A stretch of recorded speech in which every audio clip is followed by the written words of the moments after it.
I know you've said in the past that you are doing for money what email did for communication.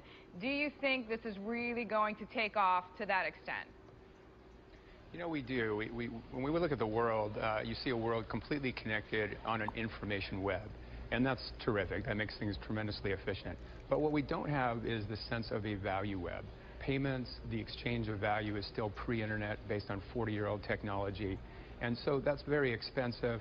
That really slows e-commerce. Lots of parts of the world don't have the ability to make payments.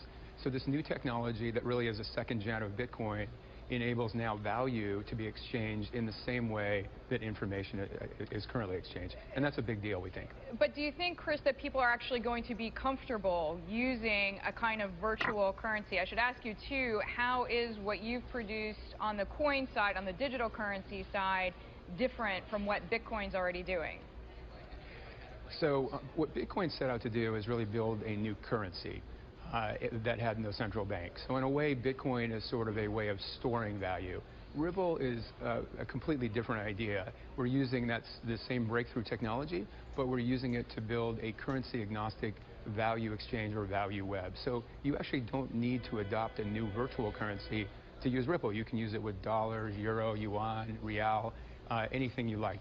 We have a math-based currency built into Ripple that is like Bitcoin, but it really functions as an enabler. So we think most people will use Ripple using their existing things of value like dollars or euro or yen. So to what extent, Chris, are you seeing pushback? I know one of the companies that you risk taking market share from is a company such as Western Union. I mean, this is a pretty regulated space. To what extent are you facing headwinds like that? So you're absolutely right. I mean, you know, law enforcement regulators are right to be concerned about any new technology, but we worked a lot with law enforcement. We were just in D.C. This week, for example. We work with Promontory Financial. So we think that regulators will, if you can express the potential of these to really help business and commerce, and at the same time show that they're actually more transparent systems for catching the bad guys and eliminating bad things that can happen with financial systems, we think that's a win-win, and we think that is the case with these new exciting technologies. Now, I know you've done some successful fundraising. Andreessen Horowitz is just one of your more famous backers. What are you doing with the money? Yeah, so we're using the money for Ripple Labs to really build an incredible team of software developers, cryptographers, security experts, and business development folks that can bring on banks and remittance companies and really mainstream financial companies. But it's important to note, so we're about 28 people now in San Francisco and growing rapidly. Important to note, though, that Ripple Labs is really the company that is building the software and developing it.